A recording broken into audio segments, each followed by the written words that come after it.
Beh, il combinato disposto, da un lato la risorsa idrica che diminuisce, tant'è vero che ci sono queste indicazioni di usare con buon senso l'acqua, no? Dalle banalità di lavarsi i denti e chiudere il rubinetto nel frattempo,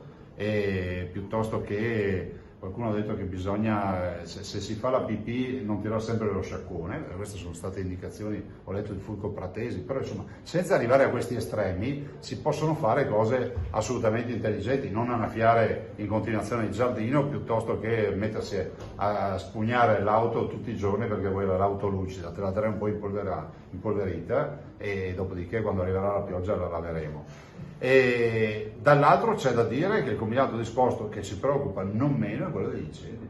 perché il substrato oggi delle aree abbandonate, delle aree non coltivate, è un substrato che assolutamente impone di dire ai cittadini di avere la massima attenzione, niente fuochi liberi, niente bruciare qualche sterpaglia vicino a casa, attenzione ai mozziconi di sigaretta, attenzione a fiamme, cioè bisogna evitare nella maniera più assoluta, anche perché abbiamo visto qualche mese fa cosa significhi riuscire a domare un incendio che è rimasto in piedi per una decina di giorni.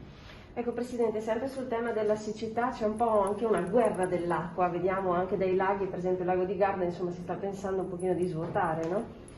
Questo è il leitmotiv, no? Quando accadono questi fatti, penso al 2003, al 2017 e quest'anno, perché poi si dice non c'è mai stato tanto secco così, non è vero, perché poi la storia, diciamo, meteorologica ci dice che abbiamo avuto anni anche peggiori, del resto noi bimbi ci ricordiamo di aver visto almeno un'estate con l'erba secca, perché tutti ce l'hanno in memoria, no?